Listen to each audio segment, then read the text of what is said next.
माझे नाव समृद्धी गणेश पेरकर. आज आम्ही मिठाचा शोध या धड्यावरील नाटक सादर करत आहोत. मी बनले आहे आदिमानव.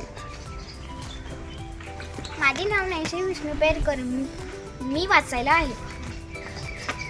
माझे नाव श्रुती अण्णासाहेब चौधरी. मी बनले आहे हरी.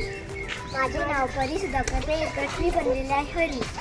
माझे नाव रवींद्र काळे. मी बनलेले आहे हरी.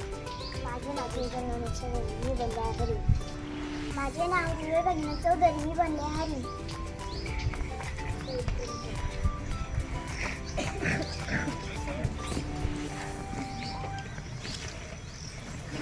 फार वर्षापूर्वीची ही गोष्ट आहे. इतक्या पूर्वीची की त्या काळी माणूस जंगलामध्ये गुहेत राहत असे आणि कंदमुळं खाऊन पोट भरत असे. शिकार करून प्राण्यांचं मांस खात असे. त्याला अन्न शिजवून किंवा भाजून खाणं हे माहीत नव्हतं. इतकंच काय, पण तो कंदमुळं खात असे. तीही अळणीच म्हणजे मिठाशिवाय. आज आपण एखादा पदार्थ मिठाशिवाय खाऊ शकत नाही, पण त्या काळी मीठ म्हणजे काय हेही त्याला ठाऊक नव्हतं. एके दिवस असं जंगलामध्ये भटकताना एक अभिमानव काही हरणांना ठराविक जागी एका झाडाच्या बुंध्यापाशी असणाऱ्या दगडाला साधताना बघितलं. बरेच दिवस त्यांनी या गोष्टीचं निरीक्षण केलं. त्याला खूप आश्चर्य वाटलं. म्हणून त्याच्या मनात कुतूहल जागृत झालं. काय असेल बरं ही हरण रोज काय बरं या जागी ही दगड चाटतात. त्याच्या मनात शंका आली आणि लगेच शंकेचं समाधान करण्यासाठी त्यानं ते दगड चाटून पाहिलं. तर काय एक वेगळाच मजेदार चव त्याच्या जिभेवर रेंगावली आणि त्याला ती चव आवडली. तो रोज त्या जागी येऊन तो दगड चाटू लागला. तो दगड म्हणजे काय होतं हे माहीत आहे का तुम्हाला? तो होता खनिज मिठाचा दगड. खनिज मीठ म्हणजे ज्याला आपण सैठो मीठ म्हणतो. त्यानंतर त्याला एक युक्ती सुचली. त्या दगडाचे त्याने तुकडे केले. ते तुकडे आपल्या गुहेत नेऊन ठेवले आणि कंदमुळं खाताना रोज थोडा थोडा दगड चाटू लागला. त्याला आता जेवणात खूप मज्जा येऊ लागली. हाच दगड तो थोडं खाताना चाटू लागला. असे खूप दिवस गेले आणि एके दिवस ते तुकडे संपले. मग त्यानं आधीच्या जागेवरून आणखी दगडाशी तुकडे आणले. पण त्या दगडांना पूर्वीची चव नव्हती. मग त्या आधी मानवाला पुन्हा बेचव आणि जेवण खाणं भाग पडू लागलो. आता त्याला शांतपणे बसून राहणार.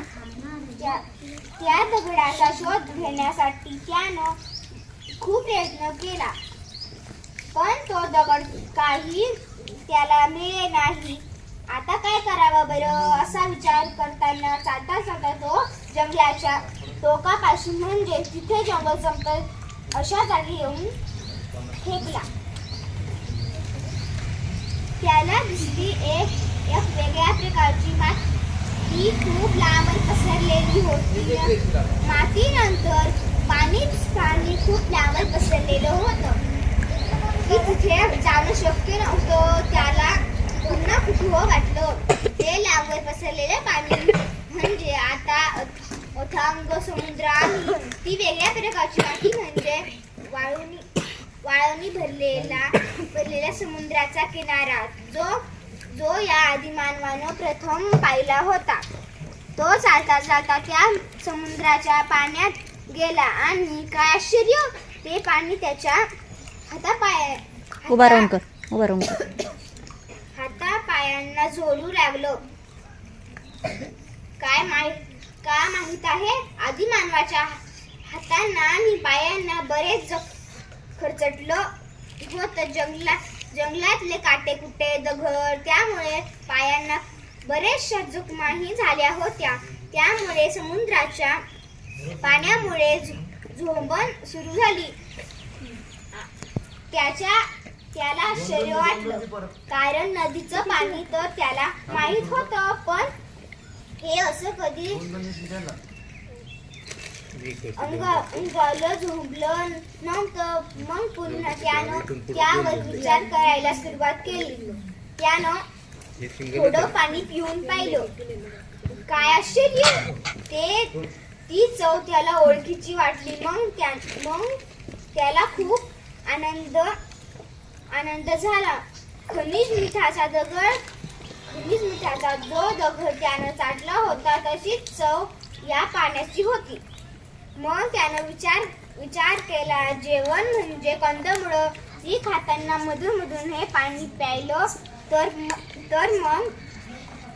ते काही त्याला जमेना. ती चव त्याला हवी होती. ते पाणी त्याच्या गुहेपर्यंत नेणंही त्याला शक्य नव्हतं. काय करावं बरं? मग पुन्हा त्यानं विचार करायला सुरुवात केली. त्याला एक युक्ती सुचली. त्यानं समुद्र किनाऱ्यावर एक लांब खड्डा खांदला.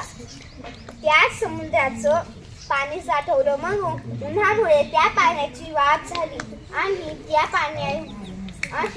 पाण्याचे क्षार म्हणजे सैंध आपण खातो ते मीठ त्या खड्ड्याच्या तळ्याशी राहिलं.